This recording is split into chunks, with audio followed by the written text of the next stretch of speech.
Live షోకి తిరిగి స్వాగతం. ఇక అతిథుల పరిచయం. ముందుగా శ్రీ విష్ణువర్ధన్ రెడ్డి గారు, ఆంధ్రప్రదేశ్ భారతీయ జనతా యువమోర్చా అధ్యక్షులు. డాక్టర్ మల్లు రవి గారు, తెలంగాణ కాంగ్రెస్ పార్టీ ఉపాధ్యక్షులు, మాజీ లోక్సభ సభ్యులు, అలాగే మాజీ విప్ గారు కూడా. ఇక శ్రీ కాకాణి గోవర్ధన్ రెడ్డి గారు, వైఎస్ఆర్ కాంగ్రెస్ పార్టీ శాసనసభ్యులు, నెల్లూరు జిల్లా సర్వేపల్లికి ప్రాతినిధ్యం వహిస్తున్న నేత, జిల్లా వైఎస్ఆర్ కాంగ్రెస్ అధ్యక్షులు కూడా.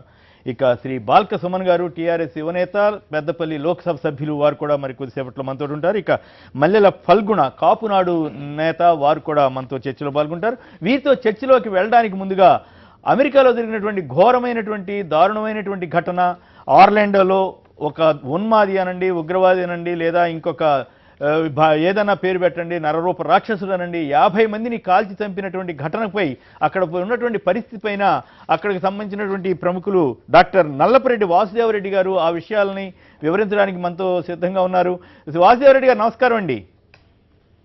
హలో. నమస్కారం కేఎస్ఆర్ గారు. నమస్కారం అండి. ఏంటి అసలు అట్లా అంత ఘోరమైన పరిస్థితి? అమెరికాలో కూడా భారతదేశంలోనే లేకపోతే అప్పుడప్పుడు ఇక్కడ జరిగితేనే చాలా ఆందోళన పడుతుంటాం. అమెరికా వంటి అగ్రరాజ్యంలో, అంత పెద్ద దేశంలో ఈ రకమైన పరిస్థితి మీ అందరికీ భయం కలిగించడం లేదా? సార్, ఆర్లాండో నగరం అనేది చాలా ప్రశాంతమైన నగరం. డిజ్నీ వరల్డ్, ఇంకా యూనివర్సల్ స్టూడియోస్, ఇంకా ఎన్నో థీమ్ పార్క్స్ ఉండే ప్రశాంతమైన నగరం సార్ ఆర్లాండో. ఇటువంటి నగరంలో ఇలా జరగడం చాలా బాధాకరం. ఒక ఉన్మాది చేసినందుకు చాలా బాధాకరమైన విషయం. చాలా బాధపడుతున్నాము. ఈ ఆర్లాండో మెడికల్ సెంటర్ లో నా ఫ్రెండ్స్ చాలా మంది పనిచేస్తున్నారు, డాక్టర్స్. వాళ్ళతో మాట్లాడడం జరిగింది ఈ రోజు. వాళ్ళు అంటున్న మాట ఒకటే, ఒక యుద్ధ వాతావరణం లాగా ఉందన్నమాట హాస్పిటల్లో. చాలా మంది బ్లడ్ కోల్పోయి, రక్తం కోల్పోయి షాక్ లో ఉన్నారనమాట పేషెంట్స్. సో వాళ్ళకంతా చాలా బ్లడ్ అవసరం. సో మన సంతోషం ఏంటంటే మన తెలుగు వాళ్ళు కూడా చాలా మంది ముందుకు వచ్చి బ్లడ్ డొనేట్ చేస్తామని అంటున్నారు. Very good. నిజంగా చాలా బాధాకరమైన విషయం సార్. ఇలా అమెరికాలో ప్రశాంతమైన నగరంలో జరగడం ఇంకా చాలా బాధాకరం. అమెరికాలో గన్ కల్చర్ మీద చాలా కాలంగా చర్చ జరుగుతోంది. ఒబామా స్వయంగా కంట తడి పెట్టాడు. అయినప్పటికీ కూడా ఈ పరిణామం ఇట్లా జరుగుతోంది. మరి కంట్రోల్ చేయలేరా? దీని ఎఫెక్ట్ ఈ వచ్చే అధ్యక్ష పదవి ఎన్నికల మీద డొనాల్డ్ ట్రంప్ తనకు అనుకూలంగా దీన్ని ఏమైనా మలుచుకునే అవకాశం ఉంటుందా? డొనాల్డ్ ట్రంప్ అంటున్నారు సార్ ఇప్పుడు. కానీ బాధాకరం ఏంటంటే ఆయన కూడా నేషనల్ రైఫిల్ అసోసియేషన్ కి సపోర్ట్ చేశారనమాట. ప్రెసిడెంట్ ఒబామా ఏమో గన్ కంట్రోల్ చేయాలంటారు. ఈ డొనాల్డ్ ట్రంప్ ఏమో నేషనల్ రైఫిల్ అసోసియేషన్ సపోర్ట్ ఇచ్చి we have constitutional right to bear arms అంటున్నారు అనమాట. So it's going to be hot topic in during next presidential election sir అది. Okay. అక్కడ మన మీకు తెలిసిన వాళ్ళు కానీ అక్కడ జరిగిన పరిణామక్రమం, అసలు ఆ క్లబ్బులు, ఆ గొడవ, ఇది ఉగ్రవాద చర్య లేక ఇంకేమైనా గే క్లబ్ అంటున్నారు, దానివల్ల జరిగిందంటారా? ఇక్కడ అక్కడ అగైన్ మా ఫ్రెండ్స్ తో మాట్లాడుతున్నప్పుడు వాళ్ళు చెప్పే మాట ఏంటంటే కాంబినేషన్ సార్, ఇది hate crime and some terrorist association కూడా ఉందని అంటున్నారు అనమాట ప్రస్తుతానికైతే. సో రెండు కలిపే జరిగిన పరిణామక్రమం అన్నమాట. రెండు కలిపే జరిగిన పరిణామం. రవి గారు మీరు ఏమైనా మాట్లాడతారా? మాట్లాడండి. ఇవాళ అమెరికా అంటే ప్రజాస్వామ్యానికి ఒక పెద్ద అన్నలాగా పనిచేసేటటువంటి ఒక దేశంలాగా భారతదేశం కానీ ఇతర దేశాలన్నీ చూస్తున్న సందర్భం. అక్కడ చట్టాలన్నీ చాలా గొప్పగా అమలు జరుగుతాయి. అక్కడ జీవన విధానం బాగుంటుంది, అందరికంటే ముందు భాగంలో అనుకునే సందర్భంలో ఇవాళ ఇంత పెద్ద ఎత్తున ఒక దుండగుడు, ఒక టెర్రరిస్టు ఒక మీటింగ్లో కాల్పులు జరిపి 50 మందిని చంపటం, ఒక క్లబ్బులో మరి కాల్పులు జరిపి 50 మందిని చంపటం కాకుండా చాలా మంది గాయాలు కావటం. ఇది రాను రాను ఈ గన్ కల్చర్ అమెరికాలో పెరిగిపోయి ఎవరికి ఏం జరుగుతుందో శాంతి భద్రతలు అనేది మా చేతిలో లేదు, ఇదంతా భగవంతుడి చేతిలో ఉంది, ఎవరికి ఇష్టం వచ్చినట్టు వాడు కాల్చి చంపొద్దు. ఆ మధ్యలో యూనివర్సిటీలో జరిగింది, ఒకసారి స్కూల్లో జరిగింది, ఒకసారి మామూలు బయట ప్రదేశంలో జరిగింది. దీన్ని ఈ ముందుగా చేయాల్సింది గన్ కల్చర్, గన్కి ఇచ్చేటటువంటి లైసెన్స్ని అది ఒక పద్ధతి ప్రకారం ఇచ్చేటటువంటి కార్యక్రమం చేయటమే కాకుండా మానసికంగా కూడా దీనికి మూల కారణాలు ఏంటో కూడా తెలుసుకొని వాటిని ఆఫ్ చేయాల్సిన అవసరం ఉంది. రేపు జరగబోయేటటువంటి ఎన్నికల్లో భారతదేశంలో, రేపు అమెరికాలో ఈ సమస్య మీద కూడా పెద్ద చర్చ జరుగుతుంది. ట్రంప్ గారు ఈ గన్కి పర్మిషన్ ఇవ్వాలా, అది మా హక్కు అని చెప్తున్నాడు. అటు ఒబామా గారు దీని మీద మనం ఆంక్షలు విధించాలంటున్నాడు. దీని మీద చర్చ జరిగి ఈ ఎన్నికల తర్వాతనైనా ఒక మంచి కల్చర్ అమెరికాలో వచ్చి అందరికీ ముఖ్యంగా ఎంతో మంది భారతీయులు అక్కడ ఉన్నారు, వాళ్ళందరూ కూడా మరి ప్రశాంతంగా ఉండాలంటే ఈ గన్ కల్చర్ ఆఫ్ చేసే కార్యక్రమాలు తీసుకోవాల్సిన అవసరం ఉందని మేము విజ్ఞప్తి చేస్తున్నాం. వాసుదేవరెడ్డి గారు మీరు మాట్లాడారు. వాసుదేవరెడ్డి గారు చెప్పినట్టు ఇప్పటిదాకా వాసుదేవరెడ్డి గారు నేను మొన్ననే ఒక 2 రోజుల కిందనే అమెరికా నుంచి రావడం జరిగింది. ఇప్పుడు నిజం జరిగిన రాష్ట్రానికి కూడా వెళ్ళడం జరిగింది. మీరు చెప్పినట్లు చాలా ప్రశాంతమైన రాష్ట్రం. అమెరికాలోనే అనేక రకాలైన వినోద కార్యక్రమాలకు అది కేంద్రం. అయితే మనం అమెరికాలో ఉన్నటువంటి తెలుగు అసోసియేషన్ తరఫున అవసరమైతే ఒక ప్రతినిధి బృందం మీరు అక్కడ వెళ్ళి, మీరు స్వతహాగా డాక్టర్ కాబట్టి ఒక డాక్టర్ బృందం కూడా అక్కడ మనం చర్యల్లో పాల్గొంటే కొంత బాగుంటుంది అనేటువంటిది నా అభిప్రాయం. అవకాశం ఉంటే అమెరికాలో అనేక మంది తెలుగు డాక్టర్లు మీలాంటి వాళ్ళందరూ కూడా ముందుకు వచ్చి ఒక బృందం వెళితే బాగుంటుంది అనేటువంటిది నా సూచన తెలియజేస్తూ, 50 మంది దుర్మరణం జరిగినటువంటి సంఘటన ఏదైతే దీన్ని తీవ్రంగా ఖండిస్తూ వారి కుటుంబాలకు భారతీయ జనతా పార్టీగా మేము ఒక సానుభూతిని తెలియజేస్తాం. ముఖ్యంగా ఈ విషయంలో చెప్పాల్సింది ఏంటంటే వాసుదేవరెడ్డి గారికి ఈరోజు అమెరికాలో గన్ కల్చర్ అనేటువంటిది చాలా ఎక్కువగా, ఎందుకంటే ఎక్కడైనా డౌన్ స్ట్రీట్స్లోకి వెళ్తే ఇన్నోసెంట్స్ వెళ్ళాలంటేనే భయపడేటువంటి పరిస్థితి, $100 జోబులో ఉంటేనే గన్ తీసేటువంటి పరిస్థితి. అందుకని చెప్పి పాపం మన వాళ్ళకి ఈరోజు మనం ఇక్కడ చర్చిస్తున్నాం కాబట్టి ఆంధ్రాకి సంబంధించి మన వాళ్ళు ఎక్కడైతే ఉంటారో ఇన్నోసెంట్స్గా ఉండేటువంటి చాలా జరిగాయి, చాలా సందర్భాలు జరిగాయి. అందుకని మన వాళ్ళని కాస్త కాషన్గా ఏ విధంగా ఉండాలనేటువంటిది ఒకటి, గన్ కల్చర్ని కంట్రోల్ చేసేటువంటి అవసరం చాలా ఉంది. మనం ఇండియాలో అయితే గన్ కల్చర్ బయట నుంచి ఇంతకుముందు మనం సింగపూర్ వెళ్ళి తెచ్చుకునేవాళ్ళు మన వాళ్ళు నేరుగా, అవన్నీ కంట్రోల్ చేశారు మన వాళ్ళు. అఫ్ కోర్స్ ఇక్కడ అక్కడక్కడ తయారు చేసి కూడా ఉన్నా కూడా దాన్ని కంట్రోల్ చేయగలిగాం. కాబట్టి ఇది చాలా దురదృష్టకరమైనటువంటి సంఘటన. కాబట్టి గన్ కంట్రోల్ చేయాల్సినటువంటి అవసరం ఉంది. ప్రతి ఒక్కరికి ఫ్రీగా గన్స్ ఇస్తారు అక్కడ. దానివల్ల పాపం ఇంట్లో పేరెంట్స్ తెలియకుండా పిల్లలు తీసుకెళ్లి స్కూల్లో కాల్చేటువంటి పరిస్థితి ఇవన్నీ వస్తున్నాయి. కాబట్టి దీని మీద అగ్రరాజ్యం ఒకసారి ఆలోచన చేయాల్సినటువంటి అవసరం ఉందని భావిస్తున్నాను. అదేవిధంగా మన వాళ్ళు కూడా కాస్త ఈ విషయాల్లో కాస్త కాషన్గా ఉండాలి. మన వాళ్ళు కూడా వీలైతే విష్ణువర్ధన్ రెడ్డి గారు చెప్పినట్టుగా ఒక ప్రతినిధి బృందం ఏర్పాటు చేసుకుని వాళ్ళు వెళ్ళి పలకరించడం కాకుండా అక్కడ ఏ విధంగా జాగ్రత్తలు తీసుకోవాలనేటువంటి దాని మీద కూడా ఉంటే మన వాళ్ళు కొంచెం సేఫ్గా ఉండేదానికి అవకాశం ఉంటుంది. ఇక వాసుదేవరెడ్డి గారు ఫైనల్ గా ఇంకేమైనా అక్కడ పరిస్థితి మీద ఇంకేమైనా చెప్తారా? కేఎస్ఆర్ గారు ఇంకొక మాట సార్, మన విష్ణువర్ధన్ రెడ్డి గారు అన్నట్టు మేము ఆల్రెడీగా మన డాక్టర్స్ ఫ్రెండ్స్ కానీ తెలుగు వాళ్ళతో మాట్లాడడం జరిగింది సార్. బ్లడ్ డొనేషన్ అనేది చాలా ఇంపార్టెంట్. ఇప్పుడు సంతోషం ఏంటంటే మన జగనన్న అభిమానులు చాలా మంది బ్లడ్ ఇవ్వడానికి ముందుకు వస్తున్నారు అనమాట. So I'm very happy to say that. ఎందుకంటే జగనన్న ఎక్కడున్నా వాళ్ళ అభిమానులు ఈ సోషల్ యాక్టివిటీస్ లో పార్టిసిపేట్ చేసేటట్టుగా మన వాళ్ళు కూడా ముందుకు వచ్చి బ్లడ్ ఇస్తామంటున్నారు అనమాట. సంతోషకరం అనమాట. రెడ్డి గారు జగనన్నతో పాటు వేరే అన్నలకు సంబంధించిన వాళ్ళని కూడా తీసుకుని వారి ద్వారా రక్తం ఇచ్చేటటువంటి కార్యక్రమం చేయండి. ఇది చాలా తెలుగు వారు పార్టీలకు నాయకులు అనే విధంగా తీసుకుని వెళ్ళండి. అయితే జగనన్నకి అనుచరులు ఇస్తున్నారు కాబట్టి అది మనం స్వాగతించాల్సిందే. తప్పకుండా సార్, అలాగే చేస్తాం. అందరిని కలుపుకొని వెళ్తాం సార్, వేరే వాళ్ళని కూడా కలుపుకోండి. రైట్. ఇది ధన్యవాదాలు వాసుదేవరెడ్డి గారు. ఆర్లాండో నుంచి మీరు ప్రత్యేకించి ఫోన్ చేసి అక్కడ ఉన్నటువంటి పరిస్థితి తెలియజేసినందుకు. ఇక మనం చర్చలోకి వెళదాం. మళ్ళీ ఆంధ్ర ఇష్యూకి వెళదాం. ప్రధానంగా ముద్రగడ గారి ఇష్యూ చాలా రగులుతోంది అక్కడ. ఎంత ప్రభుత్వం మీడియా పైన ఆంక్షలు పెట్టి ఉక్కుపాతంతో అణిచివేయాలని చూస్తున్నప్పటికి కూడా మరోవైపు ముద్రగడ గారిని కలవడానికి కూడా ఒప్పుకోకుండా విహెచ్ వంటి వారిని అరెస్ట్ చేయటం, ఇదంతా కూడా ఇదిగా ఒక తీవ్రమైనటువంటి రూపం దాలుస్తోంది. మరోవైపు యాక్చువల్గా ముద్రగడ గారు బ్లాక్మెయిల్ చేస్తున్నారని తెలుగుదేశం వాళ్ళు అంటుంటే ముద్రగడని బ్లాక్మెయిల్ చేస్తున్నారు ప్రభుత్వం వారని అపోజిషన్ వారు అంటున్నారు. ఇంతకీ ఎవరెవరిని బ్లాక్మెయిల్ చేస్తున్నారు? ముద్రగడ గారు ఎందుకు సిబిఐకి ఒప్పుకోలేదు? వీటి మీద ముందుగా ఫల్గుణ గారు అక్కడ కాపునాడు నేత, వారు ఏం చెప్తారో విందాం. ఫల్గుణ గారు చెప్పండి, అసలు ఎందుకు సిబిఐకి ఒప్పుకోలేదు? అసలు ఏం జరుగుతోంది? నిజంగానే ప్రభుత్వం వారు చెబుతున్నట్లుగా కేసులు పెట్టకుండా ఎట్లా సాధ్యమవుతుంది? ఒక రైలు తగలబెడితే దాన్ని ఎవరు కేసులు పెట్టొద్దని వీళ్ళు ఎట్లా అంటారు? సరే గవర్నమెంట్ హామీ ఇచ్చింది కదా అనొచ్చు, మరి గవర్నమెంట్ వారు ఎందుకు హామీ ఇచ్చారో మరి తెలియదు. నిజమా కాదా అనేది అటు ముఖ్యమంత్రి గారో ఉప ముఖ్యమంత్రి గారో చెప్పాలి. మరి ఈ పరిణామంలో ఏమిటి తాజా పరిస్థితి? ఫల్గుణ గారు. కొమ్మినేని గారు, ఫస్ట్ పెద్దలందరికీ కూడా నమస్కారం. అందులో కాపు నేతలకి, కాపులకి ఈరోజు ఉద్యమం చేస్తున్న చిలో రాజమండ్రి అని ఉద్యమం చేస్తున్న వాళ్ళకి అందరికి కూడా నమస్కారం. ఇక్కడ ఒక్కటి ఏంటంటే, ఆల్రెడీ ఇంతకుముందు ఏదైతే ఉందో దానికి కేసులు ఉపసంహరిస్తామని చెప్పి వాళ్ళు మాట ఇవ్వడం జరిగింది. అవును, వాళ్ళు ఎట్లా ఇచ్చారు, మీరు ఎట్లా తీసుకున్నారు? ఎట్లా సాధ్యమవుతుంది? ఉద్యమం జరిగినప్పుడు కొన్ని తప్పులు, కొన్ని పొరపాట్లు జరుగుతాయి సార్. అది మన చేతిలో ఉండకపోవచ్చు. ఓకే, కొన్ని ఏదో జరుగుతూ ఉంటాయి. అవి వాటికి ఒప్పుకొని ఆ రోజు ఎవరు మన చంద్రబాబు గారు ఒప్పుకున్నారు. ఒప్పుకున్న తర్వాత ఇక్కడ ఏమైందంటే ఒక మాట, చంద్రబాబు గారు నేను ఒప్పుకోలేదని చెప్పి మీకు నేను చెప్పానా అంటారు. ప్రతినిధుల ముందు మేము చెప్పామని చెప్తున్నారు. ముద్రగడ గారు మాకు హామీ ఇచ్చారు కాబట్టి మేము ఆ రోజు దీక్ష విరమించామని చెప్తున్నారు.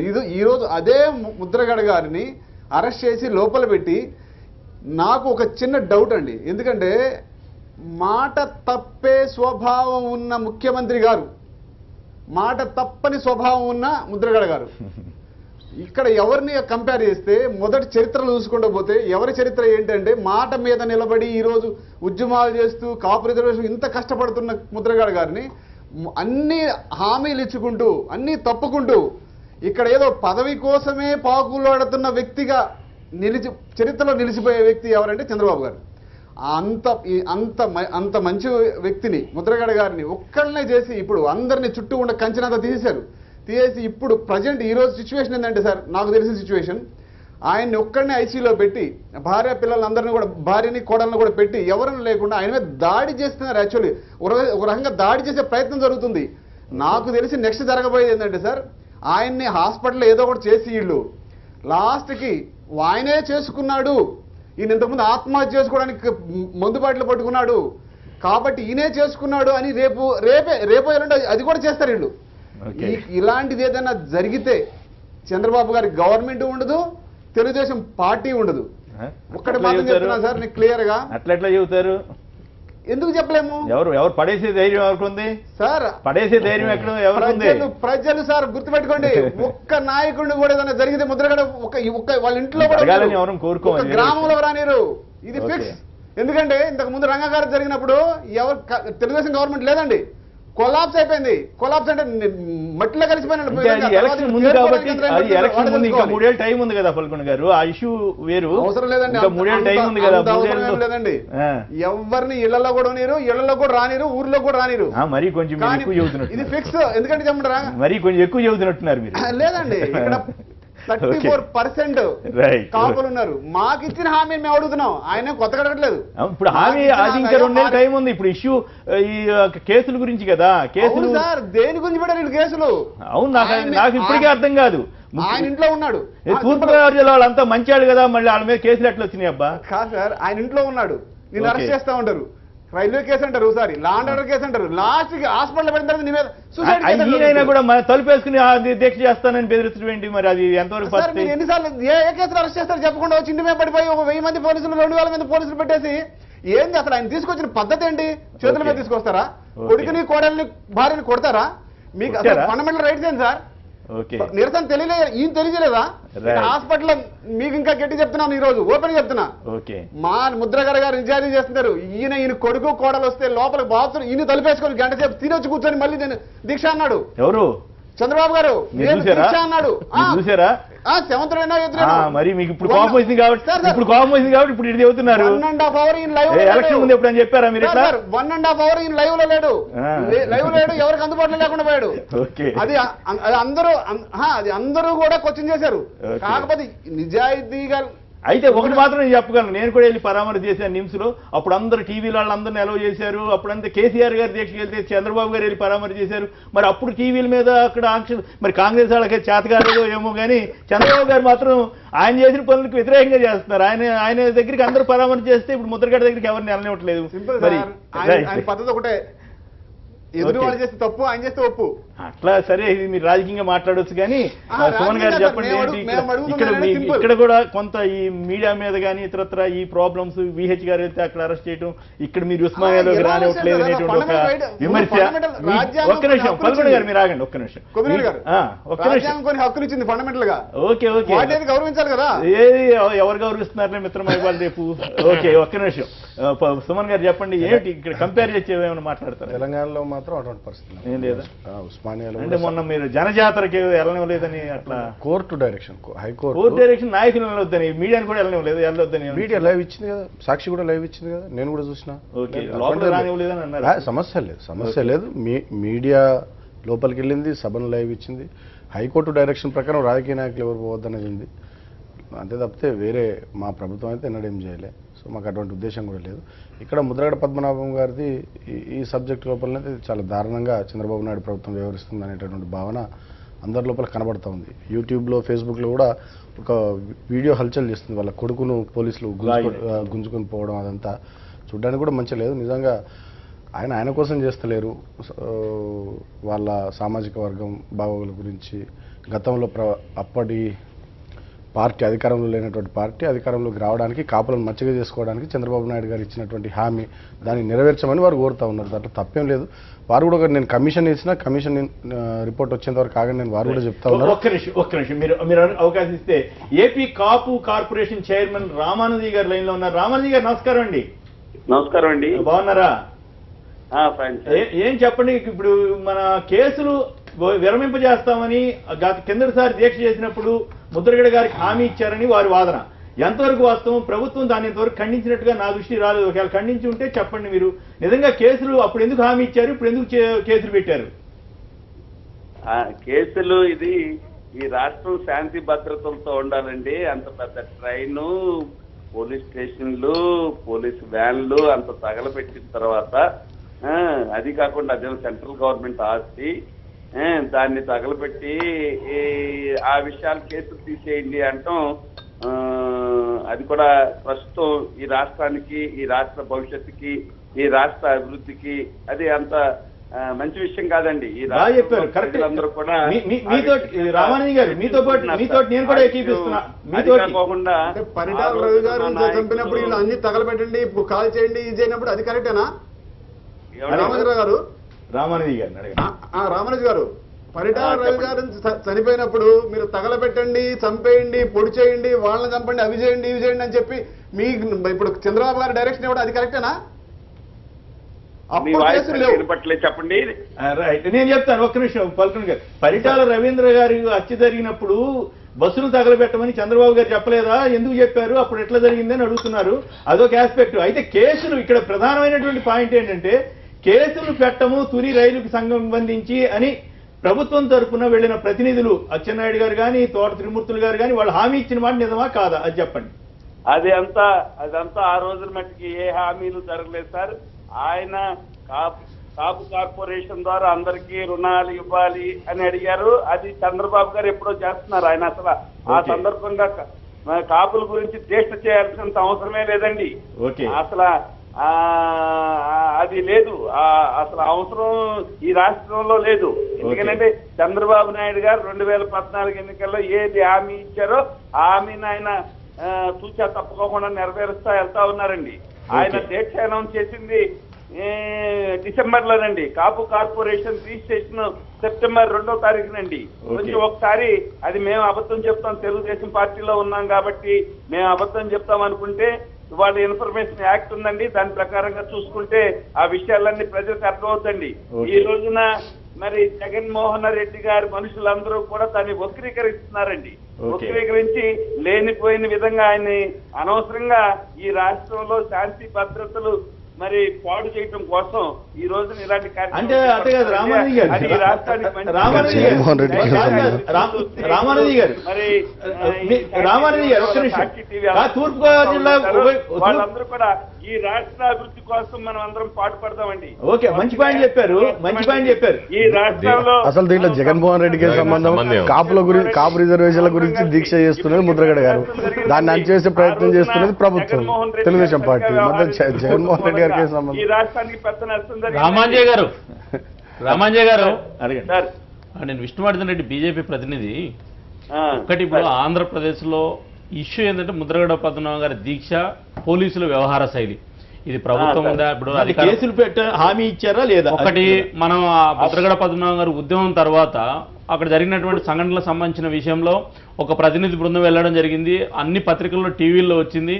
పార్టీ, మీ తెలుగుదేశం పార్టీ సంబంధించిన ప్రభుత్వం తరఫున కొంతమంది ప్రతినిధులు వెళ్ళిన సందర్భంలో మీడియాలో కూడా చెప్పారు, ఈ కేసులు సంబంధించినటువంటి అక్రమాలు ఎవరైతే చేశారో వాళ్ళనే మేము కేసుల్లో పెడతాము, ఈ కాపు సంబంధించినటువంటి ఎవరు ఈ ఉద్యమంలో పాల్గొనలేదు, లేదా ఈస్ట్ వెస్ట్ గోదావరి జిల్లాలకు సంబంధించినటువంటి వ్యక్తులు చాలా ప్రశాంతులు, వాళ్ళు కాముకులు, కాబట్టి ఇదంతా కూడా రాయలసీమ ప్రాంతానికి సంబంధించిన గూండాలు ప్రత్యేకంగా వచ్చి చేశారనేటువంటిది కూడా మాట్లాడడం జరిగింది.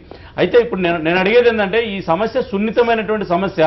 గతంలో ప్రభుత్వం చొరవ చూపింది, ఇప్పుడు కూడా పోలీసులు కొంత ఈ అంశంలో మరీ అత్యుత్సాహం ప్రదర్శించేటువంటి వ్యవహారం కనపడుతుంది.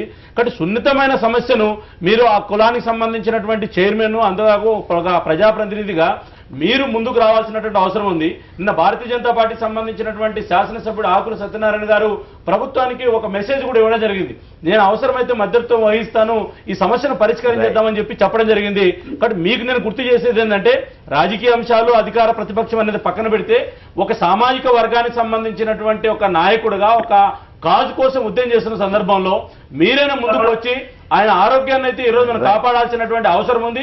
ఆయన దీక్ష విరమించాల్సినటువంటి అవసరం ఉంది. గతంలో మీరు ఏ రకమైనటువంటి చర్యలు అయితే చేపట్టారో ఇప్పుడు కూడా చేపడితే బాగుంటుంది అనేటువంటిది నేను భారతీయ జనతా పార్టీగా సూచన చేస్తున్నా. రైట్ రామానంది గారు, ఇప్పుడు మనకి ఇంత ముందు మనం మాట్లాడింది అంటే నా దగ్గర మీ విజువల్స్ నా దగ్గర లేవండి, ఎవరు మాట్లాడుతున్నారు కూడా నాకు చెప్పండి. నేను బయటన్నాను. అయితే ఏంటంటే ఇప్పుడు మాట్లాడిన కొన్ని విషయాలు మాత్రం నాకు అర్థమైంది ఏంటంటే ఆ రోజున మా అచ్చెన్నాయుడు గారు కానీ కిమిడి కళా వెంకట్రావు గారు కానీ మా నాయకులు ఎవరు వెళ్ళినా ఆ రోజున మాత్రం ఆయన ఎవరైతే దీంట్లో బాధ్యులో ఎవరైతే ఈ కార్యక్రమాల్లో పాల్గొన్నారో వాళ్ళందరూ కూడా మరి ఇవ్వండి మేమే అప్పు చెప్తామని చెప్పి ఓ లెటర్ కూడా పెట్టారండి ముద్రగడ పద్మనాభం గారు.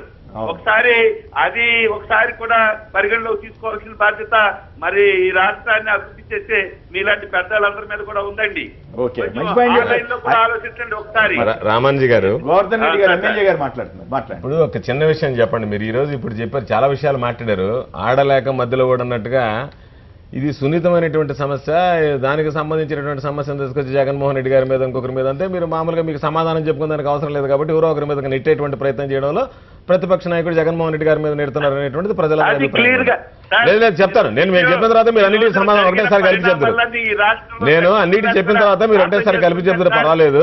రామానుజీ గారు, మీరు స్పష్టంగా చెప్పాల్సింది ఒక నిమిషం అండి, మీరు స్పష్టంగా చెప్పాల్సింది నేను అడిగినటువంటి అన్నిటికీ ఒకటేసారి సమాధానం చెప్తారు. కానీ మీరు ఈరోజు చెప్పారు ఎన్నికల ముందు చంద్రబాబు నాయుడు గారు కాపుల్ని బీసీలో చేరుస్తానన్నాడు, కార్పొరేషన్ పెడతానన్నాడు, 1000 కోట్ల రూపాయలు కార్పొరేషన్కి 1000 కోట్ల రూపాయలు ప్రతి సంవత్సరం విడుదల చేస్తానన్నాడు. గెలిచిన తర్వాత 2 బడ్జెట్లు అయిపోయినాయి. తొలి 2 బడ్జెట్లో 1000 కోట్లు విడుదల చేశాడా? దానికి సమాధానం చెప్పండి. ఒకటి నేను చెప్పేది ఏంటంటే ఇప్పుడు కాదు, చెప్పిన అన్ని విన్న తర్వాత మీరు వచ్చిన అధికారంలోకి వచ్చిన తర్వాత 2 సంవత్సరాల కాపులు గుర్తుకు రాలేదు కదా. 2 సంవత్సరాలు మీకు కాపులు గుర్తుకు రాలేదు. 2 సంవత్సరాల బడ్జెట్లో కేటాయింపులు లేవు. 2 సంవత్సరాలు అయిపోయిన తర్వాత ముద్రగడ పద్మనాభం గారు నిన్న ఒక ఆయన చెప్పాడు, ముద్రగడ పద్మనాభం గారు చంద్రబాబు నాయుడు గారు ఈ బడ్జెట్లో పెట్టబోతున్నాడని తెలిసి దీక్ష చేశాడు. అంటే ఆయన ఏమైనా పరకాయ ప్రవేశం చేశారో మాకు తెలియదు. కానీ ముద్రగడ పద్మనాభం గారు దీక్ష చేసిన తర్వాత ఇక్కడి నుంచి 1000 కోట్లు పెడతామని గతంలో ఇచ్చినటువంటి 2000 కోట్ల రూపాయలు కేటాయించకుండా అక్కడి నుంచే 1000 కోట్లు పెట్టారు. అయితే ఈ రోజు మేము చెప్పేదల్లా ప్రజలకు ఉండేటువంటి అనుమానం ఏంటంటే ఎన్నికల ముందు ఏ విధంగా అయితే కాపులు చంద్రబాబు నాయుడు గారు మోసం చేశాడో అదే విధంగా ఆ రోజు హామీలు ఇచ్చి, ఎందుకంటే సాధ్యం అవుద్దా కాదా అనేటువంటిది వేరే విషయం. సాధారణంగా అనుకునేది ఏంటి, ఉద్యమాల్లో కేసులు ఎత్తివేస్తామనేటువంటిది సాధారణంగా ప్రభుత్వాలు వచ్చిన తర్వాత చెప్పేటువంటి మాట. బహుశా ఆయన అదే విధంగా ఊహించుకొని ఉండొచ్చు. ఆ రోజు మేము తీసేస్తామని చెప్పి మీరు చెప్పిన తర్వాత రకరకాలైనటువంటి మాటలు ఇప్పటికే చెప్పారు. ఏమని చెప్పారు, అసలు గోదావరి జిల్లాలకు సంబంధం లేనటువంటి వ్యక్తులు, బయట రాయలసీమ నుంచి ఎక్కడి నుంచి వచ్చినటువంటి వ్యక్తులు వాళ్ళందరూ దీంట్లో ఉన్నారని చెప్పారు. ఇక్కడికి వచ్చేటప్పటికి ఏంది, స్థానికంగా ఉండేటువంటి వాళ్ళు అన్నారు. అక్కడ ఉండేటువంటి కాపు నాయకులను ఏం చేశారు, రౌడీ షేర్ల కింద చిత్రీకరించేటువంటి ఒక ప్రయత్నం జరుగుతుంది. కాబట్టి దీంట్లో అన్నిటిలో కూడా మీ వైఫల్యాలను కప్పిపుచ్చుకోవడానికి, అసలు తుని సంఘటన జరగడానికి శాంతి భద్రతలకు ఆ రోజు ముఖ్యమంత్రిగా చంద్రబాబు నాయుడు గారు బాధ్యత వహించాల్సినటువంటి అవసరం ఉందా లేదా, దానికి సమాధానం చెప్పండి. ఈ రోజు ఆయన కిరణపూడిలో ఇంట్లో దీక్ష చేస్తానంటే వేలాది మంది పోలీసులను తరలించినటువంటి మీరు ఆ రోజు అంత పెద్ద బహిరంగ సభ జరుగుతుందంటే ఎందుకు ముందస్తు జాగ్రత్త తీసుకోలేకపోయారండి మీరు? ఎందుకు అంత తక్కువగా వేసి అంచనా వేశారు కాపుల గురించి? మీరు అంటే కాపుల గురించి ఆ రోజు అంత తక్కువగా అంచనా వేశారు మీరు? మాట్లాడచ్చు సార్, కొంచెం ఇక్కడ వాస్తవాల దగ్గరికి వెళ్ళాలి సార్. మనం మీరందరూ కూడా ఈ రాష్ట్ర అభివృద్ధికి పాల్పంచుకోవాల్సిన అవకాశం చెప్తే ఎట్లా రామని గారు? ఇప్పుడు ఒక్క నిమిషం రవి గారు కూడా మాట్లాడు. మీరేమో స్టూడియోలో ఉన్నారు, మేము బయట పర్వాలేదు. మీరేం మాట్లాడుతున్నారో నాకు అవగాహన లేకుండా ఉంటుంది. కాదు ఇక్కడ వినపడుతుంది అంటే కాదు ఇక్కడ రామానంద గారు నాకు అర్థమైంది ఏంటంటే ఆయనకి హామీ ఇచ్చారా లేదంటే మా అచ్చెన్నాయుడు గారు గాని ఆ రోజున కిమిడి కళా వెంకట్రావు గారు గాని ఇవ్వలేదంటారు. సందర్భంగా ముద్రగడ పద్మనాభం గారే క్లియర్ గా ఎవరైతే బాధ్యులు ఉన్నారో వాళ్ళని తీసుకొచ్చి నేను అప్పచెప్తానన్నారండి. అలాంటి వ్యక్తి ఈ రోజున మరి దీక్ష చేయాల్సినంత అవసరం లేదండి. తర్వాత రెండో విషయం, ఎవరిని బ్లాక్మెయిల్ చేస్తున్నారండి మాకు అర్థం కావట్లేదు. ఎవరిని బ్లాక్మెయిల్, ముద్రగడ గారు మిమ్మల్ని బ్లాక్మెయిల్ చేస్తున్నారేమో కొందరు అంటున్నారు, ముద్రగడ మీరు బ్లాక్మెయిల్ చేస్తున్నారని. గారిని నడిపిస్తుంది జగన్మోహన్ రెడ్డి. అదే చెప్పేది మీకు ఆదాయక మందులు కాకినాడలో బడ్డీ కొట్టు కూడా లేని కరుణాకర్ రెడ్డి గారు కాకినాడలో ఏం స్క్రిప్ట్ ఏమైనా రాయించారా చంద్రబాబు గారు మీకు? ఒక్క విషయం అండి, అది కాదు సార్, ఏమైనా రాసుకుని వచ్చారా? ఇది రామాజీ గారు ఇక్కడ రెండు విషయాలు. కేసీఆర్ గారు ఇవాళ రెండు మాటలు తప్పినట్టుగా కనపడుతుంది అక్కడ ఉన్నటువంటి ప్రభుత్వం. ఒకటేంటంటే ఎన్నికల కంటే ముందే కాపు సామాజిక వర్గానికి సంబంధించి కొన్ని వాగ్దానాలు చేశారు. అవి 2 సంవత్సరాలు అయ్యి వాటిని మీరు అమలు చేయటం లేదనే దాని మీద మరి ముద్రగడ గారు ఇంత ముందు కూడా కాపుల కోసం ఉద్యమం చేసినటువంటి నాయకుడు, మంత్రి చేశాడు, ఎమ్మెల్యే చేసిన మాట మీద నిబద్ధతతో ఉండేటటువంటి వ్యక్తి. ఆయన అది ఎందుకు చేయలేదని ఆయనంతటా ఆయన నిరాహార దీక్ష పెట్టాడు. ఆ నిరాహార దీక్షప్పుడు కొంత గొడవ జరిగింది, దాని మీద కేసులైనవి. అప్పుడు మళ్ళీ చర్చలు జరిగినాయి. టీడీపీ తరపు నుంచి కొంతమంది వచ్చి వారితో మాట్లాడి వారితో ఒక అండర్స్టాండింగ్కి వచ్చి ఆ కేసులన్నీ ఎత్తివేస్తామని చెప్పేటటువంటి కార్యక్రమం దాంట్లో భాగంగానే జరిగింది. అందుకే నేను విరమిస్తున్నానని వారు కూడా చెప్పారు. విరమించడం కూడా మంచిదే, ఏదో సామరస్యంగా సమస్య పరిష్కారం అయింది అనుకున్నాం. మళ్ళీ అది అయిపోయిన తర్వాత ఇంకా ఎవరు ఇటువంటి కార్యక్రమాలు చేయకూడదనే ఉద్దేశంతో లోకల్ గా ఉన్న కాపుల్ని, బయట నుంచి వచ్చినటువంటి కాపుల నాయకుల మీద అందరి మీద కేసులు పెట్టి వాళ్ళని జైల్లో పంపిస్తే నా వల్లనే నేను ఏదైతే ఉద్యమం చేశానో నా వల్లనే వాళ్ళంతా వచ్చి పనిచేశారు, అందువల్ల వెళ్తున్నారు. మీరు ఇచ్చినటువంటి రెండో మాట ఈ కేసులు కూడా పెట్టరని. మీకు ఇంకో మాట చెప్తున్నాను, మీరు చెప్తున్నారు ఉద్యమాలు జరిగినప్పుడు, ఇప్పుడు తెలంగాణలో ఉద్యమం జరిగినప్పుడు జరిగినటువంటి కేసులను ఎత్తివేస్తామని. మరి ఇవాళ అదొక డిమాండ్ గా టీఆర్ఎస్ పార్టీలో జరిగింది. వచ్చిన తర్వాత ఎత్తేశారు, చాలా వరకు అయిపోయి ఇంకా మిగిలి ఉండొచ్చు, అవి వేరే సబ్జెక్టు. కానీ ఎత్తివేయటం అనేటటువంటి ప్రొవిజన్ అది తప్పే కావచ్చు. మీకు ఒక విషయం తెలియాలి, ప్రజలకు కూడా తెలియాలి. ఒక ప్రొవిజన్ ప్రభుత్వంలో ఉంది. ఏ ఉద్యమం జరిగినప్పుడైనా బస్సులు కాల్చడం తప్పే, కాల్చినటువంటి వాళ్ళని లేకపోతే ఇంకెక్కడైనా దాడి జరిగినటువంటి వాళ్ళ మీద కేసులు కూడా కేబినెట్ లో డిసిషన్ తీసుకుని, అసెంబ్లీ అయితే అసెంబ్లీ, పార్లమెంట్ అయితే పార్లమెంట్ లో మాట్లాడి తీసుకునేటటువంటి ఒక ప్రొవిజన్ ఉంది.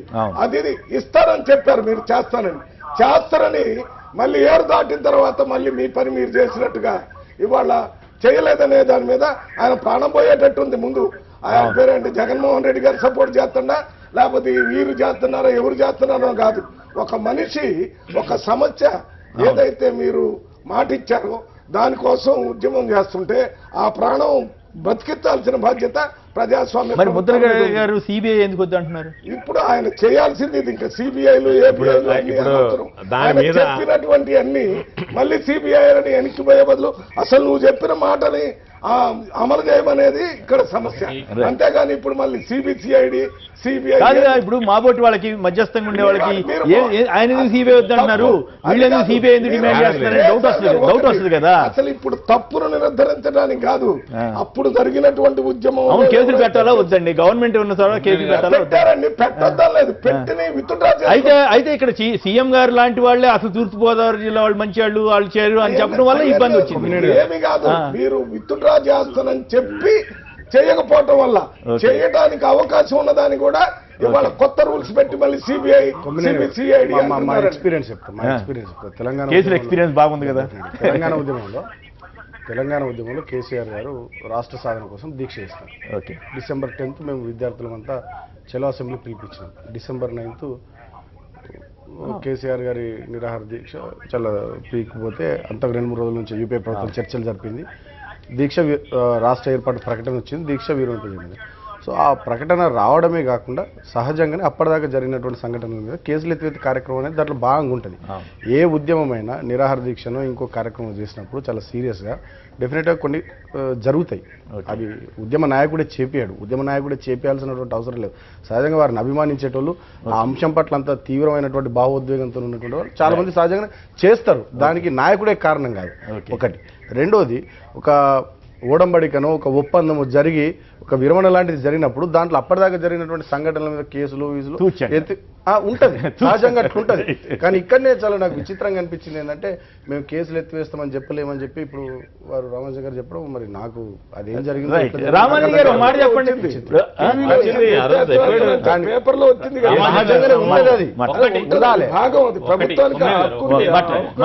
ఈరోజు లాజిక్లు పక్కన పెడితే అతను ఎవరైతే ఒక కాపు సామాజిక ఉద్యమ నేతగా ఎక్స్పోజ్ అయినటువంటి ఒక మాజీ మంత్రి, ఒక ప్రజాప్రతినిధి, సాధారణమైనటువంటి వ్యక్తులు ఎంఆర్ఓ ఆఫీస్ ముందు ఉద్యోగం చేస్తేనే వాళ్ళ ఆరోగ్యం క్షీణిస్తే ప్రభుత్వం చర్చలు జరుపుతుంది, తహసీల్దార్లు వస్తారు, లేకపోతే హాస్పిటల్ తీసుకుపోతారు, ఆరోగ్యం కాపాడుతారు. ఇప్పుడు ఏంటంటే ఆయన ఒక పక్క ఉద్యమం జరుగుతుంది, ఒక పక్క అరెస్టులు జరుగుతున్నాయి. నా ఉద్దేశం ఏంటంటే, లేదా భారతీయ జనతా పార్టీ మా సూచన ఏంటంటే, ఒకటి మీరు కేసులు ఎత్తేయడము ఎత్తేయకపోవడం అనేటువంటిది ఆ రోజు ఉన్నటువంటి రాజకీయ ఒప్పందాల్లో భాగంగా మీరు సమాధానం చెప్పాలా ప్రజలకు. ఒకవేళ కేసులు ఎత్తేయడం అనేటువంటిది కూడా ఇంకోటి ఉంటుంది. ప్రాపర్టీ డ్యామేజ్ జరగనక ప్రభుత్వ ఆస్తులు, ప్రభుత్వ ధనం దుర్వినియోగం కానంత వరకు కూడా, నష్టం కలిగినంత వరకు కూడా కేసులు ఎత్తేయచ్చు. అంతవరకే ఉడంబడికుంది. సమైక్యాంధ్ర ఉద్యమంలో కూడా అంటే 100,000 కోట్ల రూపాయలు ఎవరు చేశారు, ఏం తప్పు జరిగింది, ఏందనేటువంటిది అది వేరే సంగతి. ఇక్కడ ఇంకో లాజికల్ అంశం ఏంటంటే, నిన్న హోంమంత్రి గారు ఒక ప్రకటన చేశారు, హాస్యాస్పదంగా ఉంది. ఆయన ఒప్పుకుంటే ముద్రగడ పద్మనాభం నేను సిబిఐకి మేము రాసేది తప్పు చేసినారని చెప్పేటువంటి వ్యక్తి దగ్గర సిబిఐ కేసు వేయాలా, ఏసీబీ కేసు పెట్టాలా, సిబిసిఐడి కేసు పెట్టాలని అడగడం ఏంది ప్రభుత్వం? ఉదాహరణమైన వైఖరి వద్దు. ఒకవేళ ముద్రగడ పద్మనాభం గారు తప్పు చేసింటే తప్పు చేసి చర్యలు తీసుకోండి. ధైర్యం లేదా నేనేమంటే మన అవసరం కొద్ది మాట్లాడేటువంటి అంశంతో ఒక సున్నితమైనటువంటి ఒక సామాజిక వర్గానికి సంబంధించిన ఇప్పుడు సమస్య పరిష్కారం ప్రభుత్వం. రామానంద గారు మీరు దీనికి సమాధానం చెప్పాల్సిన బాధ్యత మీ ప్రభుత్వం మీద కానీ మీ మీద కానీ ఉంది. నిజంగానే ముద్రగడ గారిని అడిగి సిబిఐ అనేటువంటి నాకు అర్థం కాలేదు, వారు అడిగినట్లుగానే. రామానంద గారు ముద్రగడ గారిని అడిగేస్తారా 68 కేసులు? ఒక్క నిమిషం అవకాశం ప్లీజ్ మాట్లాడండి. మీరు మధ్యలో నా వాయిస్ నన్ను తీసుకున్నారు, కొంచెం గౌరవంగా అయితే నన్ను తీసుకున్నందుకు మా వాయిస్ ఒక్కసారి తప్పకుండా సార్ మధ్యలో డిస్టర్బ్ చేయకండి. ఎందుకంటే నాకు ఇక్కడ సిగ్నల్స్ సరిగ్గా లేవు. పర్వాలేదు, వినపడుతుంది, బాగానే వాయిస్ కూడా పూర్తిగా వినపట్లేదు. చెప్పండి మాట్లాడండి. ఇక్కడ నేను మధ్యలో ఉన్న విషయాలను బట్టి ఇది ఒకటిసారి 2004 ఎన్నికల ముందు జగన్మోహన్ రెడ్డి గారి తండ్రి వైఎస్ రాజశేఖర్ మేము అది అడగట్లేదండి. మీరు చెప్పమంటే జగన్మోహన్ రెడ్డి గారు రాజశేఖర రెడ్డి గారిని చెప్పాల్సిందే. అవసరం ఏముంది అడుగుతున్నారు. ఇది మీరు కావాలనే రాజకీయంగా పక్కన తొప్పేసి కాదు. పద్మనాభం చనిపోతున్నాడు, దాని మీద మాట్లాడండి. ఆయన చనిపోయే పరిస్థితి ఉంది, అది చనిపోకుండా చూడండి. కాదు రామారావు గారు, మీరు మీ దగ్గర సమాధానం ఉన్నట్లయితే మరి దీని వెనకమాల జగన్మోహన్ రెడ్డి హస్తం ఉందని మరి క్లియర్ గా ఓకే, మీరు ఆరోపణ చేయండి, రాజకీయంగా వేరే విషయం. కానీ దీనికి సమాధానం చెప్పండి. ఒక నిందితుడు ఒక కేసులో ఉన్నటువంటి వ్యక్తి మీద 68 కేసులు పెట్టారు కదా, ఆయన అడిగి మీకు సిబిఐ కావాలా, సిఐడి కావాలా అని అడుగుతారా? ఎందుకు అడిగారు అంటే ఇది మీరందరూ చర్చిస్తా ఉన్నారు సున్నితమైన అంశము అని. అవును, తెలుగుదేశం పార్టీ ముద్రగడ పద్మనాభం గారికి ఎంత గౌరవం ఇవ్వాలో మొదటి నుంచి ఇస్తా ఉంది. ఒకప్పుడు చంద్రబాబు నాయుడు గారే ఆయన ఒక దీక్ష చేస్తే వెళ్ళి ఆయన గుమ్మం దగ్గర కూర్చుంటే ఆయన తలుపులు తీయలేదు, ఈయనతో మాట్లాడలేదు. అంత పెద్ద ఆయన కాళ్ళ దగ్గరికి వచ్చి మరి తలుపు తీయండి, మరి మేము వచ్చామని చెప్తే నాయకులందరూ కూడా ఇన్ఫర్మేషన్ ఇస్తే మాట్లాడిన సందర్భాలు ఉన్నాయి. ఆయన వెళ్ళి గెస్ట్ హౌస్ లో కూడా కూర్చున్నారు. ఈ రకంగా చంద్రబాబు నాయుడు గారు దిగి వచ్చి అంతటాడే అక్కడికి వెళ్తే మరి ఆయన మరి గతంలో ఒక ఇన్సిడెంట్, కొంచెం దయచేసి చర్చలో ఎవరెవరు ఉన్నారో నాకు తెలియదు, కానీ వాళ్ళందరూ కూడా ఈ విషయాన్ని ఒక పరిగణలోకి తీసుకోవాలి. అందుకోసం ఇంకొకటి ఏంటంటే ఇక్కడ మరి ఆయనకి చర్చల్లో భాగంగా గతంలో ఒకసారి మేమందరం కూడా మా వాళ్ళందరూ కూడా వెళ్ళారు. మరి దిగే అచ్చెన్నాయుడు గారు చెబుతున్నారు, విషయం చెప్పట్లేదు.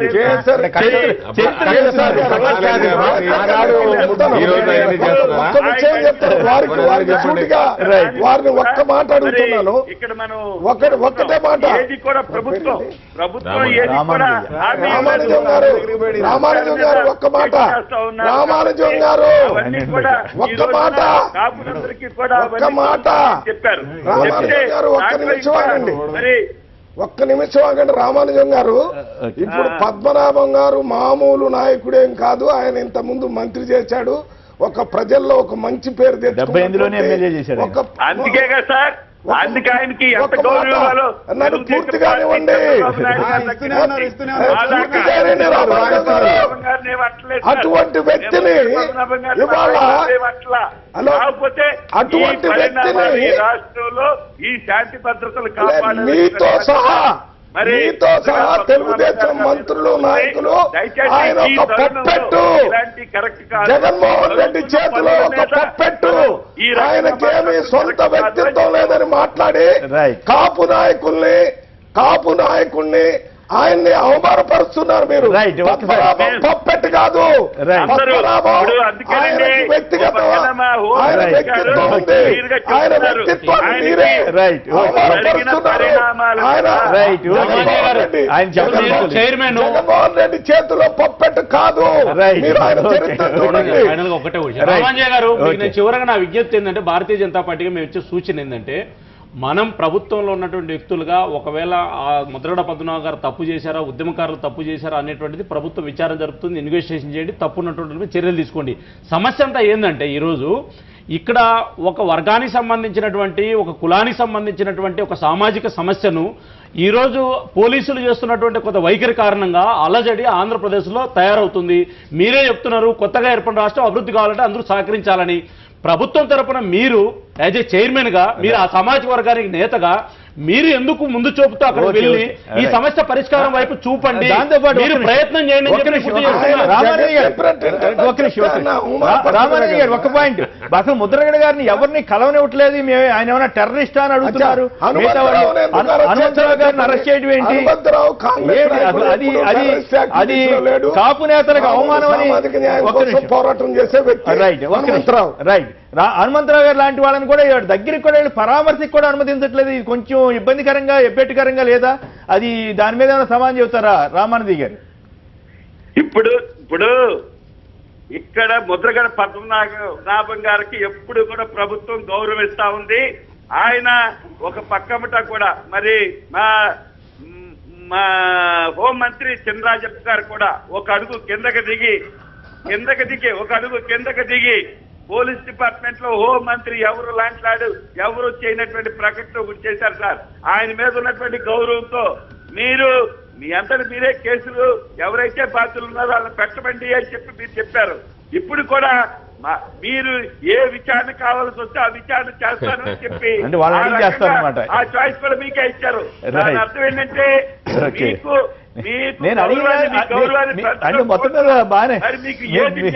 సమస్య ముద్రగడ పద్మనాభం హోంమంత్రి కాదు, రాష్ట్ర ప్రజల సమస్య.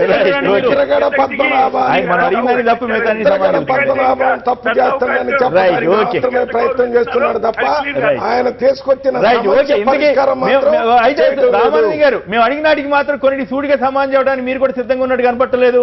ఒకటి సిబిఐకి ఎందుకు ముద్రగడ అడిగి ఎందుకు వేయాల్సి వస్తుంది అనేది ఒకటి, ఆయన ఎందుకు కలవనివ్వట్లేదు, ఎవరిని ఎందుకు కలవనివ్వట్లేదు, ఇది ప్రజాస్వామ్యం కాదా? మీడియాని అసలు దగ్గరికి కూడా రానివ్వకపోవడం ఇది ప్రజాస్వామ్యం కాదా? గతంలో చంద్రబాబు గారు దీక్ష చేసినప్పుడు అందరూ లైవ్లు పెట్టారు కదా, ఇప్పుడు ఎందుకు అవకాశం ఇవ్వటం లేదనేది, అటువంటి విషయాల మీద కూడా మరి గతంలో చంద్రబాబు గారి వైఖరికి ఇప్పటికి చాలా తేడా కనపడతా ఉంది. ఎందుకో మరి మీరంతా కూడా ఆలోచించుకునే పరిస్థితి ఉందా లేదా అనేది కూడా చూడాలి. ఫల్గుణ గారు మీరు చెప్పండి ఫైనల్ గా, అసలు సిబిఐ ఎందుకు వద్దంటున్నారు? భయపడా? ఎందుకు సిబిఐ అయితే నిజంగానే కేసులు రాష్ట్ర ప్రభుత్వం అయితే ఎట్లా కూడా మేనేజ్ చేసుకుని బయటపడొచ్చానా ఏమిటి అసలు? సార్ వీళ్ళే వెళ్ళి సిబిఐ అయితే మా చేతిలో ఉండదు, సిబిఐ అయితే మా చేతిలో ఉండదు ఆయన, ఇదైతే మా చేతిలో ఉంటుంది, ఇది మా ఇష్టం, సిబిసిఐ అయితే మా ఇష్టం, మేము కేసులు తీసేస్తాం, మమ్మల్ని నమ్ము అని కాళ్ళు గడ్డలు పట్టుకొని చేసిన పని ఇది. ఇప్పుడు ఈ రోజు కూడా ఆయన ఏకాకిని చేసి ఏదో ఒకటి చేసి అది కూడా కాపుల మీదో లేదా ముద్రగడ గారి మీద నెట్టాలనే ఉద్దేశంతో ఉన్నారు. ఇప్పుడు రామానుజరావు గారు చెప్తున్న దాని ప్రకారం ఈయనేంటంటే చంద్రబాబు నాయుడు గారు స్క్రిప్ట్ ఇచ్చాడు, ఆయన ఇక్కడ చదువుతున్నాడు, చెప్పి అడిగిన దానికి మాత్రం ఒకదానికి కూడా సమాధానం అయితే చెప్పట్లేదు. నేను కేసులే వద్దు పెట్టొద్దు వాళ్ళ మీద అని చెప్పిన ముద్రగడ గారు చెప్తుంటే సిబిఐ వద్దన్నాడని చెప్పిన డిప్యూటీ సీఎం గా ఉండేటువంటి వ్యక్తి చెప్పడం అనేటువంటి హాస్యాస్పదం అనేటువంటి విషయం. దీంట్లో సింపుల్ అండి, ఎన్నికల ముందు చంద్రబాబు నాయుడు గారు కాపులను మోసగించాడు, ఈ సంఘటన జరిగిన తర్వాత ముద్రగడ గారిని మోసగించాడు. పెద్ద వ్యత్యాసం లేదు. అప్పుడు కాపులు మోసగించాడు, ఈయన ముద్రగడ గారిని మోసగించారు. అది చెప్పడానికి సమాధానం చెప్పడానికి మీ దగ్గర లేక జగన్మోహన్ రెడ్డి గారు 2004 రాజశేఖర రెడ్డి గారు ఎన్ని అవసరం ఉందా? ఈ రోజు ఎంతో సిగ్గుచేటటువంటి విషయం అంటే కనీసం ఈ రోజు ప్రసార మాధ్యమాలను ఆపేశారు టీవీలో. నేను ఎస్పీ గారు చెప్తున్నాడు, మీరు ఏదైనా పుట్టినటువంటి సీన్లు సోషల్ మీడియాలో పెట్టినప్పుడు వాటిని మీ చర్యలు తీసుకుంటామని చెప్పి మాట్లాడుతున్నాడు. మామూలు టీవీ ప్రసారాలు ఆపేశారు, మీరు దాని మీద కూడా మామూలు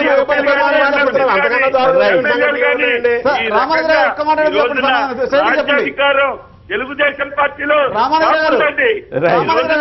దీన్ని మీరు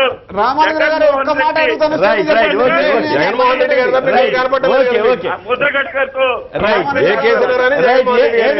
ఏదేమైనా ఒకటి మాత్రం వాస్తవం, ఇటువంటి ఇష్యూస్ లో ప్రభుత్వాలు రాజకీయాలకు అతీతంగా ఉండవలసిన అవసరం ఉంది. కానీ దురదృష్టవశాత్తు ఒక పక్క రైలు తగలబడుతుంటే ఇది అపోజిషన్ లీడర్ చేశాడని చెప్పి అని ముఖ్యమంత్రి స్థాయిలో ఉన్న వాళ్లే ప్రకటన చేసిన తర్వాత ఇది మొత్తం రాజకీయ రంగు పులుకుని, పైగా ఫలానా జిల్లా వాళ్ళు చాలా మంచివాళ్ళు, మిగతా వాళ్ళు మంచివాళ్ళు కాదన్నట్లుగా మాట్లాడడం, అది కొంచెం ముఖ్యమంత్రి స్థాయికి తగింది కాదు. మరి దురదృష్టవశాత్తు అంత అనుభవం, 65 ఏళ్ల సీనియారిటీ ఉన్నటువంటి ముఖ్యమంత్రి చంద్రబాబు గారు ఇలాంటి ఆశ్చర్యకరమైన రీతిలో ప్రకటనలు చేసి గతంలో మరి ఇట్లాంటివి చేశారా అంటే కొంచెం ఒకసారి ఆత్మపరిశీలన చేసుకోవాల్సిన అవసరం ఉంది.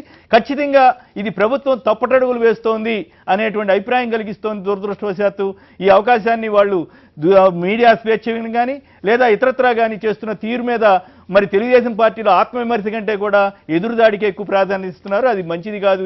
ఏ ప్రజాస్వామ్యంలో కూడా ఇలాంటివి మంచివి కాదని చెప్పక తప్పదు. ఇప్పుడు చిన్న విరామం తర్వాత లైవ్ షో కొనసాగుతుంది. సో ఇక తెలంగాణ అంశాన్ని తీసుకుందాం. మళ్ళీ కాంగ్రెస్ పార్టీ ప్రధాన నేతలు, ప్రత్యేకించి మన సుమన్ గారి ప్రత్యర్థిగా నిలబడి పోటీ చేసి ఓడిపోయిన వివేక్ గారు సైతం టీఆర్ఎస్ లోకి వచ్చేస్తున్నారు. గుత్తా సుఖేందర్ రెడ్డి గారు, ఆయన కాంగ్రెస్ పార్టీ సీనియర్ నేత, చాలా గట్టిగా మాట్లాడే వ్యక్తి. అలాగే భాస్కర్ రావు గారు ఎమ్మెల్యే, అంతేకాదు సిపిఐ ఎమ్మెల్యే కూడా టీఆర్ఎస్ బాడబెట్టి. ఏమిటి ఇవి రహస్యం? ఇది ఎంతవరకు కరెక్ట్? ఈ ఫిరాయింపులు గోల ఏంటి? ఎట్లా ఇది మీకు అప్రతిష్ట కాదా? పోనీ రాజీనామా చేసి తీసుకుంటే అది వేరే విషయం, కానీ ఇది అప్రతిష్ట కాదా సుమన్ గారు? ఇప్పుడు మీ నెక్స్ట్ ఎలక్షన్స్ లో మీకు వస్తుందా, వివేక్ గారికి వస్తుందా టికెట్? టికెట్ల గోల్ ఏం లేదు మా దగ్గర. టికెట్లు కూడా ఏం లేదు. లోపల బాధ ఉన్నా మీరు అట్లా చెప్పాలి. నాకేం ఇన్ఫాక్ట్ నేను మా వివేకానంద చాలా సౌమ్యుడు మొదటి నుంచి. నేను వ్యక్తిగతంగా మనమే వెళ్ళట్లేదు కదా. వారు టీఆర్ఎస్ లోకి రాకముందు కూడా కాంగ్రెస్ లో ఉన్నప్పటి నుంచి నేను చాలా బాగుండేది, నాకు చాలా బాగుండేది. వారు నా పెళ్లికి కూడా కాంగ్రెస్ పార్టీలో ఉన్నప్పుడు ఎంపీలంతా కూడా కరీంనగర్ పెళ్లి కూడా వచ్చింది. అంటే వ్యక్తిగతంగా చాలా మంచిగా ఉండేది. రెండోది, వారు పార్టీలోకి వచ్చిన తర్వాత కూడా మేము మంచిగా కలిసిమెలిసి పనిచేసినాం. ఉద్యమంలో వాళ్ళు పనిచేసినారు. సరే, అప్పుడు వెంకటస్వామి గారు వారి తండ్రి గారు ఉండే, వారి ఒత్తిడి మేరకు కొంత పోయినారు. మళ్ళీ వాళ్ళ తెలంగాణలో ప్రభుత్వం చేస్తున్నటువంటి కార్యక్రమాలు డెఫినెట్గా మేము ప్రభుత్వంలో మేము కూడా భాగస్వామ్యమై కొంత తెలంగాణ అభివృద్ధికి మేము కూడా పనిచేయాల్సినటువంటి అవసరం ఉందనే ఆలోచనలో వారు మళ్ళీ పని చేయలేరా? కాంగ్రెస్ పార్టీకి ఏం పని ఉంది తెలంగాణ? కాబట్టి కాంగ్రెస్ పార్టీ సహజంగానే వారి చేరిక డెఫినెట్గా మాకు, మా ప్రాంతంలో ముఖ్యంగా కరీంనగర్, ఆదిలాబాద్ జిల్లాలో డెఫినెట్గా మాకు కొంత బలాన్ని ఇస్తుంది. వారు రావడం తెలంగాణ రాష్ట్ర అభివృద్ధిలో వారి వంతు బాధ్యతను టికెట్లు ఇంకా 3 ఏళ్ళకి కదండి. ఇప్పుడు రాజకీయాల గొడవ ఎందుకు, రాజకీయాల గొడవ ఎందుకు? ఇప్పుడు నుంచే ఉంటది కదా రాజకీయాల్లో. అంటే ఇక్కడ 2 విషయాలు. ఒకటి, మేము ఎన్నడూ కూడా టికెట్ల గురించి ఆలోచించిన వాళ్ళం కాదు. రాష్ట్రం వస్తే చాలనుకుని ఉద్యోగాలు దాడిపోయారు కదా. ఇప్పుడు మీరు ఎంపీగా ఉన్నారండి, మీ మీద ఓడిపోయిన వచ్చి మీ పార్టీలో చేరుతున్నారు. ఎట్లా ఉంటుంది? ఓడిపోయిన వాళ్ళే కాదు, ఇతర పార్టీల నుండి పోటీ చేసిన వాళ్ళు ఎవరైనా వస్తామన్నా కూడా మేము తీసుకుంటాం. మాకు అట్లా రాజకీయాలు ఎన్నికల సమయంలో, ఈ మిగతా సందర్భంలో డెఫినెట్ గా బ్యాచ్ కింద వస్తారా, యూటీ బ్యాచ్ కింద వస్తారా, ఏ బ్యాచ్ కిందకి వస్తారు? వారు మొదటి నుంచి ఉద్యమకారుడు ఉన్నారు. వారు పార్లమెంట్ వేదిక కూడా చాలా పనిచేస్తున్నారు. మనం ఒప్పుకోవాలి. సో నేననేది ఏంటంటే, ఎన్నికలు అనేటటువంటివి వచ్చినప్పుడే రాజకీయాలు, సీట్లు, ఓట్లు, అది మిగతా సమయం అంతా డెఫినెట్ గా అభివృద్ధి కోసమే, నియోజకవర్గ అభివృద్ధి కానీ. అంటే నేనేమంటున్నానంటే, ఇక కేసీఆర్ గారి ఇష్టం. సో నేను పెద్దపల్లి ఎంపీగా డెఫినెట్ గా మా వివేక్ అన్న కానీ, వినోద్ అన్న వారి చేరిక డెఫినెట్గా మా ప్రాంతంలో కొంత మాకు బలాన్ని ఇస్తుంది పార్టీకి. అదేవిధంగా తెలంగాణలో కూడా వారు చాలా సీనియర్ నాయకులు. నాకు కూడా బలం ఇస్తుంది. వివేక్ గారు వస్తే డెఫినెట్గా నాకు కూడా బలం ఇస్తుంది. కాబట్టి వారి చేరికను మేము సంపూర్ణంగా స్వాగతిస్తా ఉన్నాం. అదేవిధంగా గుత్తా సుఖేందర్ రెడ్డి గారు కూడా సీనియర్ నాయకులు, చాలా అనుభవజ్ఞులు, సీనియర్ నాయకులు.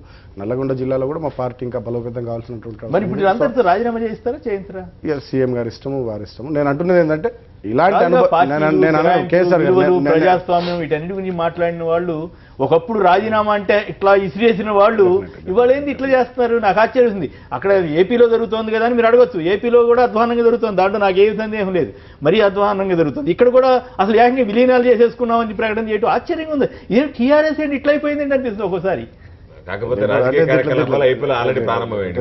సుమన్ గారు నేనేమంటున్నా, డెఫినెట్గా రాజకీయాలు లెక్కనే చూడాలి. మా సీఎం గారు చెప్పినారు, మాదే మహోబిలం మఠం కాదు, డెఫినెట్గా మాది రాజకీయ పార్టీ.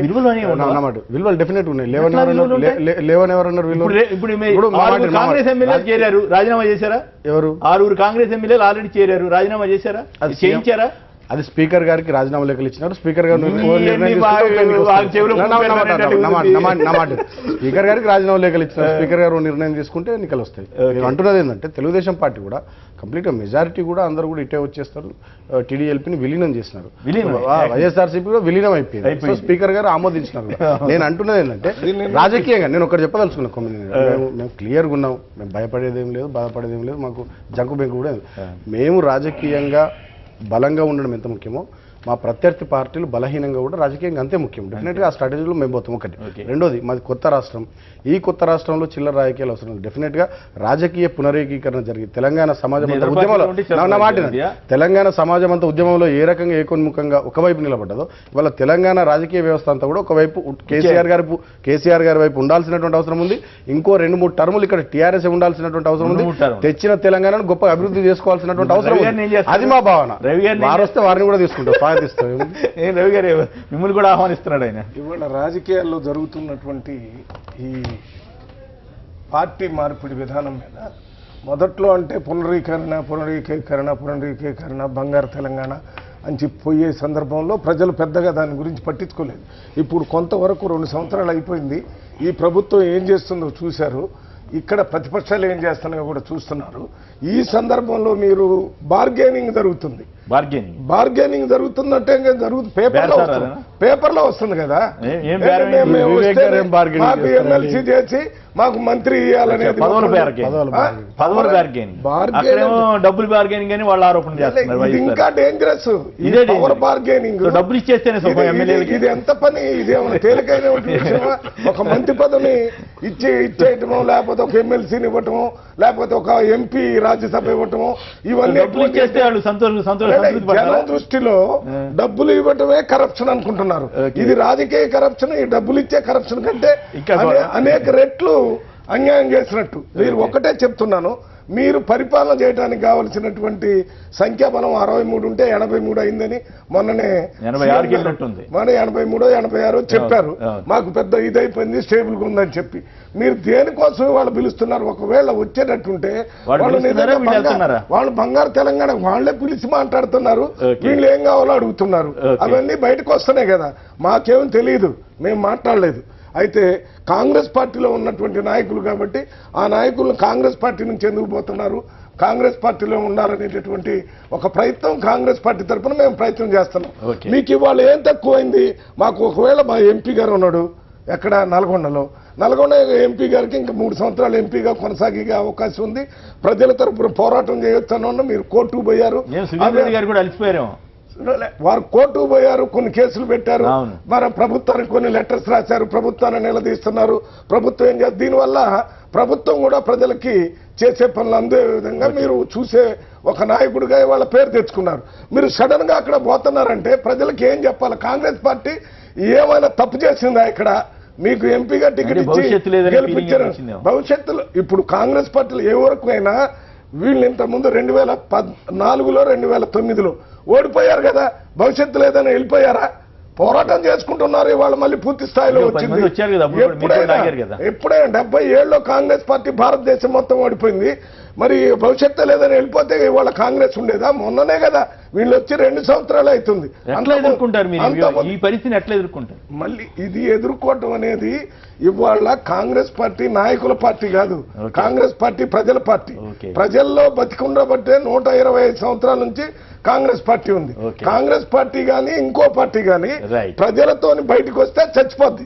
ఇది బయటికి పోయేది లేదు. మేము ఇవాళ అధికారంలో ఢిల్లీలో లేము, ఇక్కడ తెలంగాణలో లేము, లేకపోయినా ప్రజల్లో ఉన్నాం. చేప ఎప్పుడు నీళ్లలో ఉంటే బతికిద్ది, అది బయటపడితే చచ్చిపోద్ది. వాళ్ళు అనుకుంటున్నారు మేమేదో మీరు ఇప్పుడు మా పార్టీ నుంచి ఉన్న నాయకులను తీసుకోవటం వల్ల కాంగ్రెస్ పార్టీ పోదు. మేము వివేక్ గారితో వినోద్ గారితో కూడా మాట్లాడాము.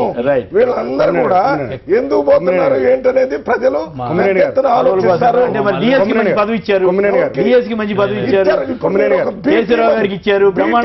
బి టీం అన్నారు చూడు, ఏ టీం అంటే Congress party Gandhi Bhavan, B team అంటే Congress party Telangana Bhavan, TRS Congress party వాళ్ళే తెలంగాణ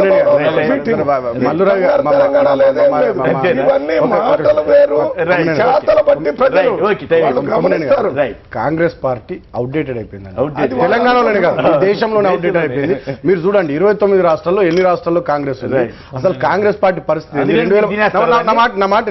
2014లో అది అధికారం, 2009లో ఎట్లుంది, 2004లో ఎట్లుంది, ఇవాళ 2016లో ఎట్లుంది, ఈ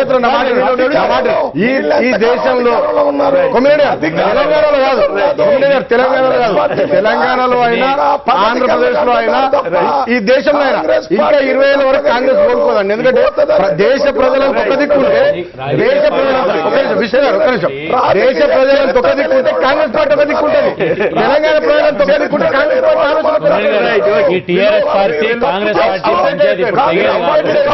అప్డేట్ కావాల్సిన కాంగ్రెస్ పార్టీ బతకాలంటే అవుట్డేటెడ్ అయిపోయారు. కాంగ్రెస్ పార్టీకి పని లేక నాయకులు కూడా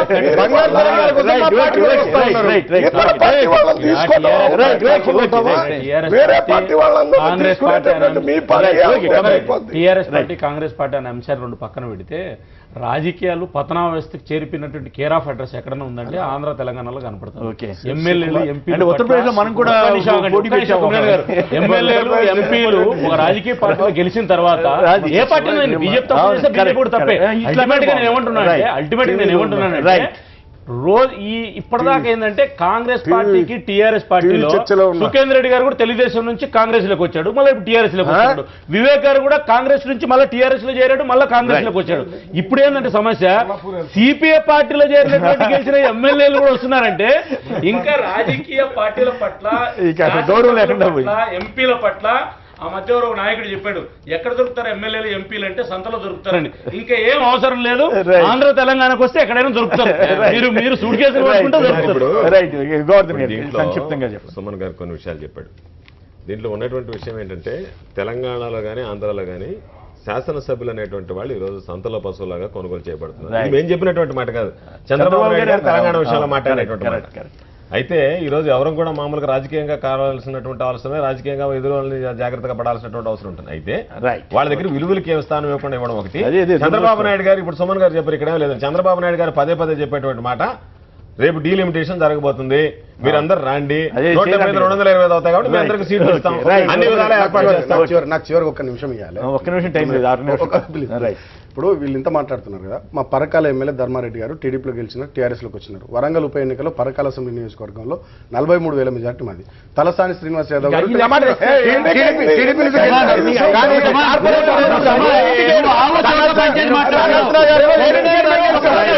చేరికలను ప్రజలు సమర్థిస్తున్నారు, ప్రజలు సమర్థిస్తున్నారు.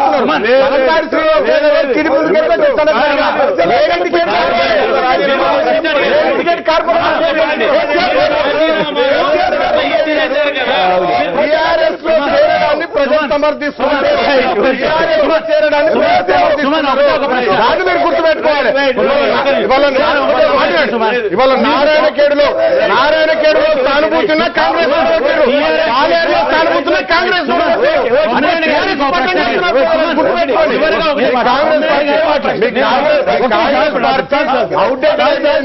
దాంట్లో ఉండే ఎవరికి పనిచేయడానికి లేదు.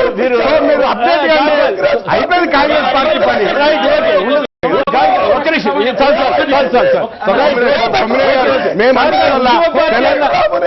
తెలంగాణ అభివృద్ధిని కాంక్షించేవారు తెలంగాణ అభివృద్ధిని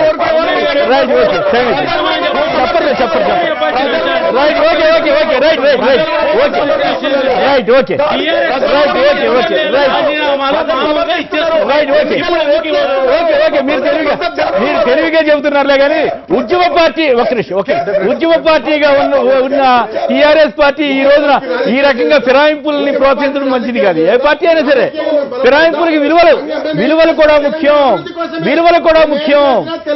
కూడా ముఖ్యం.